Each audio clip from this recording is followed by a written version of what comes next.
Welcome to the agenda with me, Lasha Kingsley in Douala, Cameroon. On today's edition of the program, we are looking at some burning issues in the country with the recent incident that happened at the level of Douala seaport, where some containers of fish got bad as a result of lack of electricity. Dr. Nick Nguyen is back on the program for the fourth time to talk about some of these burning issues that the country is going through. Stay with us, televiewers, as I'll be right back after this short jingle break.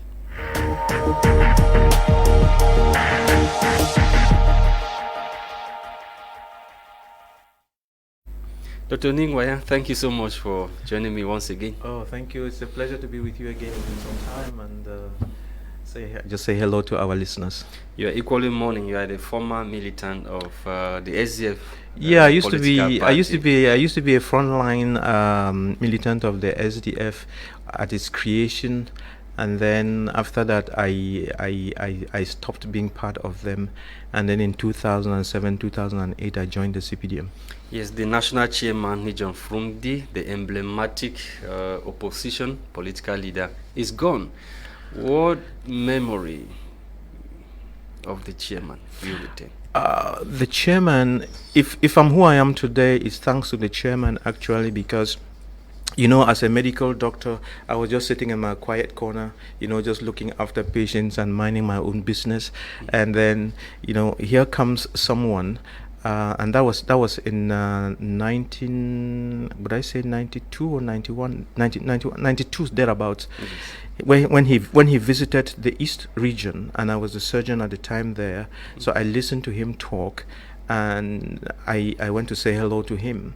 And interestingly, I'm sitting with him in that living room of the chairperson of the East region at the time, and I'm conversing with him, and I'm actually having a conversation with who are three of us, so to speak. But in reality, I was sitting across from him, and I was also having an internal dialogue with the spirit. For people who are aware of what I'm talking about, when you are someone who meditates, you know, you can communicate with the spirit of God, and I do that a lot. So the spirit was asking me, "Do you see that guy who is sitting across from you?" And I say, "Yes." "He's just a bookseller, right?" I say, "Yes." "But have you seen what he has done as a bookseller?" I say, "Yes." "And then you guys with your doctors and PhDs and enams and governors and so on, you cannot do any of the things he has done. Do you see that?" I say, "Yes." So I was challenged. You get the point. So here we are with a lot of problems in our country, and we have gone to school. We call ourselves literate or whatever, you know, big certificates, and the country is burning. And it's somebody who is sitting in his bookshop who gets up and say, "I don't like this," and he does something about it. So that was a real challenge. That was a real eye-opener. And from then on, I started to monitor him very closely, to learn from him. And one of the couple of things that I learned from him: number one, the ability to speak; number two, have the courage to speak up and make sure to protect yourself. Always be on the side of the truth and not be emotional. So these are some of the things I learned from him, and I've been trying to practice that. He trained me a lot, you know, but unfortunately, as we were going down the road, you know, certain things happened. Yeah, certain things happened, and I will not want to go back to those. Now let's talk about the future of the political party. Now, Nijon is gone. What is the future of the SDF? Well, the SDF used to be a very strong party to reckon with, and you know, a lot of internal wranglings and a lot of trouble. The trouble of the SDF has to do mostly with emotional intelligence and how do you deal with a crowd of excited people, everybody having an opinion and so on. How do you manage dissentment in a group? How do you manage all these many groups and so on? So because the SDF was kind of like it's a microcosm, I think that's the word it is pronounced, the way the word is pronounced, of the country. Because before we had these 350 political associations, it was just the SDF and the CPDM, and they were very strong. So and a lot of people came into the SDF, and those people came from all over the nation. So SDF represented the whole nation, and you had francophones, anglophones, people from the north, from everywhere, and so on. So all that energy and differences were brought also into the SDF. So you needed a kind of a mindset to be able to manage that, and I think that's where the problem started. And there were very educated people, so to speak, in the SDF with a lot of capacities too. So there was this conflict, and I don't know how to put it, but it didn't go down very well with the chairman taking from them, and so there were always these fights, and what it ended up in a lot of people being kicked out, which is not good at all for the SDF, in the sense that the SDF was shooting herself in the foot, and that weakened the position of the SDF a lot. So it went into a lot of splinters, so to speak, and the energy ran down, and we are here today. With the chairman gone, is going to be worse if nothing proper is done. But the roots of the party is in the northwest and southwest regions of the country. Yeah, the roots of the party, because when the party was created, I think it was mostly the Anglophone problem that was burning within their entrails. How do we solve the Anglophone problem? Though in the course of solving the Anglophone problems, a lot of other problems in the whole nation would have been addressed. So technically, you can say that the SDF, in as much as it is a national party, is first and foremost, born in the Anglophone part of the nation, with its energy flowing to the rest of the nation and so on. So since the chairman has been from the northwest for 33 years, I think it makes sense that the chairmanship of the party should go down to the southwest. And when we go to the southwest and we are looking at people in the southwest who can hold that position, I think if they do have this congress and pull back everybody and bring back people like Professor Kale was there from day one, and he understands the spirit of the SDR and where they are going to. Someone like Professor Kale will make for a very good chairperson. But we already have somebody from the southwest. O.C. Joshua Nabangi. He's already. No, he's not. We can say he's the acting chairman. No, he calls himself first president, and I think he was a presidential candidate. Just because you're acting president and president doesn't necessarily give you what it takes to be the chairperson. That party is such a strong entity that I think O.C. still needs some grooming to be able to handle it. Given to that, he just before the chairman passed on, the party had been divided into. There's been a fight in that house, with the Nietzsche group and then the Joshua Oshie. So Joshua Oshie, so these two have been fighting, and he's not in the best position to mend the fences. You need a neutral person to come and be able to smooth that out. If it's he tries to handle it, standing in the middle of the deep blue sea. Yes. And even and a crevice, yes. So to speak. Yeah, it's in a bad shape. You see nature the other way. Yes, the way you see. Yes, I think that's why I think somebody like if they could bring back everybody that had left that party, under a new umbrella, and make Professor Kale the chairperson, they will survive. Okay, Doctor, our main point of discussion or focus tonight is what happened at the level of the Douala Seaport, where some containers of fish got bad as a result of lack or inadequate or insufficient electricity or power supply. The question I'm asking you tonight, we've been importing fish for over 40 years. Why is it that we cannot produce a fish in Cameroon? Yeah, the problem is that number one, we are black. Number two, we can't think. Number four, we just go for the quick money, but we don't think long term. And so it's very, very unfortunate, and we are not patriotic. And again, our school system has not been the best. So it's a multitude of factors that puts us in this situation where, like you're saying, we are importing fish for 40 years and nobody is asking the right questions and nobody is doing what ought to be done. So we are faced with this situation. What shocked me most was the number of containers of fish that came in. 600 and something. I don't know where they packed all those containers in the seaport. It's for national supply. That is to meet up with the demand that we have in Cameroon. But of course it gives you an idea of the demand, which means when you are talking of demand, you are saying that's the need. That's what we need as fish in the country. But before I came to the studio, I was going through my Bible to see where God wrote and inscribed that fish cannot be produced in Cameroon. We can only import the fish. If you see it one day, show me. You understand the point? How comes we are importing so much fish for 40 years and we keep doing this kind of a stupid thing day in, day out, day in, day out? It is okay to import fish when you are still very weak, but you must have a long-term plan where you are importing the fish because you don't have the capacity. Then you ask the right questions. What does it take for me to grow the fish myself so I stop the importation? You have to train the kids, get all the technology that you need to produce feed, to grow the feed, to do whatever, and then you put that in place. What does it take to get the fish tanks and so on, the water sources? You do all your studies, train all your children in that, buy the necessary equipment, put up the right structures to grow the fish, and then put up a system for storing fish and for commercializing the fish, for moving the fish from left to right, and so on. And it's done. So you don't have to have a PhD to be able to do that. It's not rocket science, and it's not that difficult. It's the easiest of things. If we cannot grow fish in Cameroon, if we cannot grow enough maize, if we cannot grow rice, then tell me what we can do.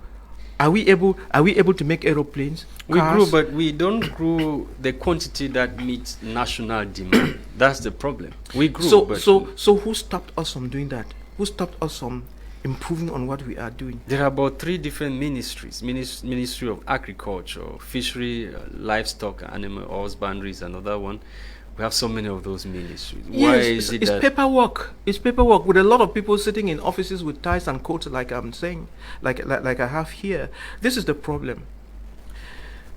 We are talking about fish now, but I guess we are using it more as an example to show that as far as Cameroon is concerned, we are not doing well in the production of our consumer goods. That's what we are saying. Yeah, fish is just one aspect. We have wheat, we have maize, we have rice, oil, cooking oil, soap, washing powders. Then don't talk about machines. I think the only thing that we make in Cameroon, you cannot go to the farm. Will you be talking about producing the machines? No, yeah, because we are talking like Julius, the engineer, the young engineer, and Dr. Tata. They can produce the machines that we need. You understand, to do most of our work. So what we are saying is that we've not been thinking out of the box, and we're not thinking rightly. That's why our economy is on its knees. And the good thing is that His Excellency President Paul Biya has prescribed that we ought to have import substitution and from next year, I think starting from the time that he said that we need to have that import substitution, we should be thinking about it concretely so that it actually becomes a reality. That is the challenge now. Who has to do what so that it becomes a reality? We have not been thinking. Yes, who has to do what? Very important, Doctor. We saw the efforts of the government in importing some tractors, I don't know, from China. Those tractors ended up in the bushes. Yeah, they ended up in the bushes. Are Cameroonians willing to go to the farms? Do you have Cameroonians who have projects, who've gone and table those projects with government that want to do farming? No, that's not how it works, and that's the sad part of it. The way our school system was crafted, everybody thinks that when you get up in the morning and you dream about farming, you write it as a project and show up at the government office and they will give you billions to go do farming. It doesn't work like that. No. And that's why so many projects fail. Those those programs, Padre U or Padre something, some coded names and so on, where a lot of money is splashed around and you see nothing. Why are those things failing? For starters, let me tell you that as an entrepreneur, even in America, 80% of all startup projects collapse. They don't see the light. 80% of all startup projects collapse. They don't see the light. The question is why? Number one, it always has to do with the person who has the vision. It starts with the person who has the vision. You have a vision to do something. Do you have the skills that are necessary to do the things, or you're just reading on a paper and you're making a lot of hot air? Number two, do you know how to bring resources together? When we're talking about resources, many people think it's money. It's not just money. Money is good, but it's not the only thing. You can be given tons of money and you still fail. And that's what has been happening in Cameroon. People make a lot of noise, they're given tons of money and nothing happens. When we're talking about resources, is bringing together the right, sourcing for the right manpower, sourcing for the right equipment, doing your market studies and seeing where you will sell your goods, and what are you going to be producing as goods, and who is going to be consuming them. So it's a whole package. Above all, how do you produce, what is the quality of your goods, and what is the cost of your production at the end of the day. So all these factors, you need to be able to work with them and start doing something good. And this is the secret of success in life. It doesn't matter what you want to do, start small and grow. When you start small, it allows you to correct your areas of weaknesses. It allows you to source for the right people as you are growing. It allows you to use your resources effectively. And then you pick up the skills as you go down the road. But the environment to where you operate also matters. That is the environment is hostile. The How do you get to overcome the hostility? The environment nature of the environment. The environment is not hostile. We are using that. I mean, the environment is not hostile in quotes, mark you. What I'm trying to do is I'm trying to take away that excuse from you and leave it in the cooler for a while. Because if we get Cameroonians to go away with that impression that the environment is hostile, they will keep using it as a blanket as an excuse. Are you getting the point? The environment is not the best. What Lasha is saying is that there is something we can do about the business environment so that things flourish, and I'm happy with that. It's true. But I don't want it to be the number one thing on the table as an excuse, because otherwise everybody will walk away and say, Lasha and Nick, they said it on TV that the environment is hostile. I cannot make it because, no, this is how it works. Start doing something yourself. And then it does not matter what you do, there would be challenges. There are always challenges in everything. If you think that you are going to do something and there are not going to be any challenges, then you are a liar and you will never work. Everything that you do in life that is worth its while has challenges, and it's only the person who learns how to navigate those challenges and comes to the top is that person who succeeds and who survives. And if you think that you are going to squeeze oil out of olives, you are going to get oil out of olives without squeezing the olives, then you are the greatest liar under the sun. To get oil out of olive, you must squeeze the olives. We don't have olives in Cameroon. To get oil out of palm nuts, the palm nuts must be boiled and squeezed, then the oil comes out. So if you want to be useful and produce something, nature will squeeze you and the juice will come out of you. If you don't want nature to squeeze you, you are a liar. Okay, doctor, most of these people who have been importing, be it fish, rice and other products, somehow they have been accused of not being patriotic because these people got the money. They would have invested in research and other innovations to make sure that they start growing these things that they are importing. If you have to look at the economic impact, 40 years importing, this money, would they not have used the money in developing those sectors back home? That's exactly what we are saying. You might say that they are unpatriotic. Imagine you were talking about 600 containers. I don't know. I guess I probably, sometimes you read things on social media, it could be a mistake. Just imagine. We're talking about billions. Billions of francs. And then they were saying that the Manca Gagna is about 23 or is it 35 billion? I don't know. So you can imagine, just fish. So we are looking at a situation where, let's take the individuals who are importing. Yes. and enter into their minds and examine their mindset. Are they good people or are they bad people? I think they are good people in the sense that they try to feed you and I, right? Yes. They justify the fact that Cameroonians need food. So you see, I'm doing a good job. I'm bringing them food. I'm bringing them food from China. I'm bringing them rice from India. You see, I'm bringing them champagne and Dom Perignon from France. So I'm a good guy. I'm feeding them. So I'm Father Christmas. It's a lie. You see, they are more interested in their money than feeding you. It's just that when they bring the food and they're feeding you, that's how they make their money. They don't, and because you need the food, the market is there for them. So their motivation is not to feed you. The money is the money. Because you see, those are business people. But I'm sure you know that there is a difference between a business person and an entrepreneur.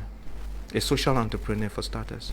An entrepreneur is someone, you see, a business person sits and looks at the whole Cameroonian public and says, a set of hungry people who cannot do anything to help themselves. I think I'm going to help them. And he says, and he goes sees his friend, the minister, and gets authorizations. Okay, I have the capacity to import a lot of rice, fish, whatever to feed your population. They say, okay, yeah, I think we had a problem in 2008. Please import so that we can feed them, so that they are quiet. Okay, you see the business plan. And then they import and sell. From 2008, they've been importing and selling. But an entrepreneur does not think like that. An entrepreneur thinks and says, we have this large population of 30 million Cameroonians who need to be fed. And then he looks around, how are we going to feed them? We have a lot of good vegetation, good fertile soils, good rain, good temperatures, and what have you. We just have to grow what we eat. And then he says, what do we eat? We eat rice, we eat fish, we eat beef, we eat I don't know what. We drink wines, we drink all these things. And then he says, how do we get them? There are two ways of getting them. I can import them in the short run. While putting the systems together for production, I would import. And then in the second part, which is the mid-term and long-term, I will grow them myself. That's how it works. And then he puts in place a system to make that happen. So he imports just for a short while. And while he is importing, he's putting in place systems for producing those things. And then those systems mature in 4 or 5 years, and then good to go. And he saves us the importation, and then we are good to go. And then we start producing and exporting to other countries who have people who cannot think. That's how it works. So it means that these people are only looking at what they benefit. It's only about benefit. They give you the impression that they are helping the nation. No, it's about benefit. And this is the difficulties that they are creating for the nation. Number one, for all those imports, you don't pay for the imports with CFA. All right? Foreign currency. You pay with foreign currency. So, balance of payment. Good. Let us ask a very difficult question. All these people who import rice, fish, bread, wheat, corn, the alcohol, how many dollars have they earned for the nation? Because we pay in dollars. Are you getting the sense of the question? So you have imported 20 shiploads of rice. How many dollars did you contribute to its importation? None, not even $1. The next question is, where did the dollars come from you to pay for that stuff? It came from the selling of tree trunks. It came from that mama who is growing coffee in the bush. So it is the mama who is growing the coffee that's actually paying for the fish. It's not the person who is importing the fish. It is the mama who is growing the coffee. Are you getting the sense of the thing? It's the person who is growing the cocoa, or our so-called cash crops, which is another thing that we need to look at, the concept of cash crops. It is the mama who has grown the coffee, the cocoa, and the bananas that are being exported that is giving us the cash or the dollars to be able to pay for the fish. It's not even the person who is importing the fish. So you say, no. The person is just making use of a system to be rich. So we have to get to a system where our business people and entrepreneurs start earning dollars for the nation. We have to change the paradigm. Are you getting what I'm saying? How do you earn dollars for a nation? So when you earn dollars for the nation, you are strengthening the economy. When you waste the dollars of a nation, you are killing the economy, and you are exporting jobs away from the nation. You are exporting the industrialization and the skills away from the nation, because it is the need. Necessity is the mother of invention. It is the needs that drive the ability for us to develop our abilities to come up with those things that we need. As long as you take away that need by just spoon feeding people and so on, you never give a chance for the pupa to become a butterfly. To a certain extent, those of you who are in a sector that has to do with laying the foundation of the country and the economy, I'm talking about education. Yeah. You are not also helping matters. No, we are helping. By No, training the people you have to train. that's right. That's right. You know, just before I came to People go to school, they study things that would not help. would not help. on Yeah. the table. Just before I came to the studio, I wrote out a long article that I shared with my colleagues who are in private higher education, because some laws are going to come up to try to beef what we are doing. And someone was complaining that he looked at that project and there is no place for PhDs in professional schools. And I just replied to say that professional schools don't need PhDs. What we don't need PhDs. If you go to Germany and you go to the Volkswagen factory, you don't need the PhDs to build the Volkswagens. You need those engineers, and those engineers don't need PhDs. It's a different kind of training. You understand what I'm saying? Professional training is different. But you have the guys who have PhDs in physics, who do the paperwork and so on. But to build that, that's not what you need. And Cameroon, and if you look at the studies, the student population and what we are doing in Cameroon, first and foremost, we have the state universities that are training a lot of people who have paper. Then you have professional higher institutes who are supposed to train professionals who should be rich in skills.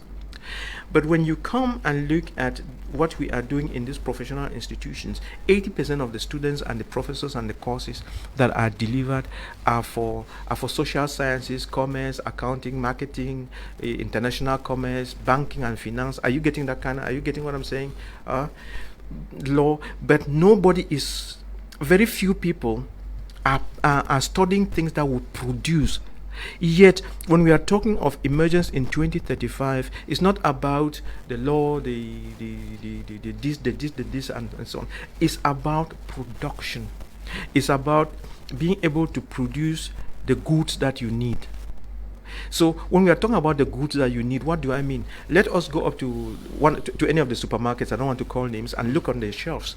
You will see that 95% of the things that are sold on our shelves are imported. And even the ones that are produced in Cameroon, people are even scared to go and even buy. They say made in Cameroon now. Yes, people are scared to buy for a couple of reasons. Number one, because we are putting in people's minds that what is produced here is not good. It's not good. Number two, because what is produced here, the economy of scale is small. They are producing at low scale, so the cost of production is very high. We have to come to a point where we help those people who are producing, like Afro Brains and so on, who are producing and transforming to be able to do mass production. Yes, so that reminds me of something. A kilogram of this flour made in Cameroon, it's very expensive. It's very expensive, 1,200 francs. Yes. But if you look at a kilo of what is produced from wheat, yes, what is produced from wheat is way cheaper than what is produced from. So that is where we need to work. Otherwise, we'll never correct it. We need to train many of our youths in engineering and technology, and then so they learn all these skills. Then the government gives them an opportunity to buy all this equipment from abroad without custom duty, and we help them to set up industries all over the national territory and start producing the things that we need, and we consume what we are producing. We stop the importation and we begin to export. Until we do that, we will not succeed. And then, like I was saying, our school, if 80% of your students are not studying the engineering and technology, then you are a liar. You will never get out of it. You see, you cannot be training everybody banking and finance. Where are the banks? Where are the banks? Where is the money? Where's the money? You have to learn how to create money, or to create wealth, or to generate money. Then somebody can bank for you. But everybody wants to bank, and yet go and gather all of them and ask, how do you earn a penny? And they will not tell you. So that's the problem. So at the level of your institution, you have been doing so much, Doctor, in practicing what you are saying. We've seen you brandish images of, fish ponds and other farms across your demonstration fields in the country. So how challenging has it been? It's very, very challenging. It's very challenging, and I can understand people have tried to do even a little. They get squashed, because of what it takes. Training in engineering and technology and industry costs a lot of money, and it's not cheap. But the country must drink the bitter pill. Are you getting what I'm saying? I think so many years back, when the country was having problems, the IMF came and deceived our country. When you say deceive, what do you mean? Yeah, by but they deceive? deceived our country because they said that the technical schools were more expensive to run, and that they should come up with these grammar schools. You know, these grammar schools, these lycées and so we have lycées and grammar schools everywhere. That You was learn grammar. When you come out, you speak only grammar. only speak grammar and conjugate verbs. Grammar school everywhere. That, you see, so the problems we are suffering from now, the seed was sown a long time ago. And the thing is this white people who deceived us? Because number one, when you cannot train the engineers and technicians to be able to transform your raw materials, then they can buy your raw materials from you cheap. You don't know what to do with I them. quite remember that those schools they used to call SAR-SM. It was school for people who were not, who Yes. could not go to the grammar school. that Yes, they're but talking that's about. wrong. SAR-M and technical college, we gave them a wrong connotation. Are you getting me? That was wrong. But in reality, which are the best schools today? There is a school in Bonaberry, Lycée Polyvalent de Bonaberry. Yes. In fact, we should change all our schools to that kind of a school, to Lycée Polyvalent. It's in English, it will be the comprehensive college. Yes. Okay, comprehensive college is the best. What is a comprehensive college? That is, you don't wake up in the morning and ask children to write a common entrance. You select some and say these are to grammar school, these are to technical. That's all rubbish. All the children who leave your primary school, just probably you don't even need a common entrance. Send them to a comprehensive college. In the comprehensive college, you have all those subjects in technology and engineering that are introduced. Okay, you can actually introduce engineering and technology from nursery school. You now But you- start just discovering people. Yes, now, people know what discover. they're acting doing. I'm sure. I know you have kids. I'm sure you have your children at house. In the house, they have these building blocks. Yes, where toys they play with. Yeah, they play with. That's technology. That's technology. They're learning how to build a house. That is technology at that level. It's just because the way we have been taught, we cram a lot and then we can't visualize things. Otherwise, technology is just using your skills and your hands and so on to make things happen. Okay, Doctor, thank you so much. Our time is up. Thank you. It was another pleasure having you on the agenda, Doctor. Thank you very much. We have so much to talk about. Unfortunately, we don't have enough time. But the bottom line is our country must go after technology, engineering, and so on, and stop all this storytelling. Thank you for coming. Thank you.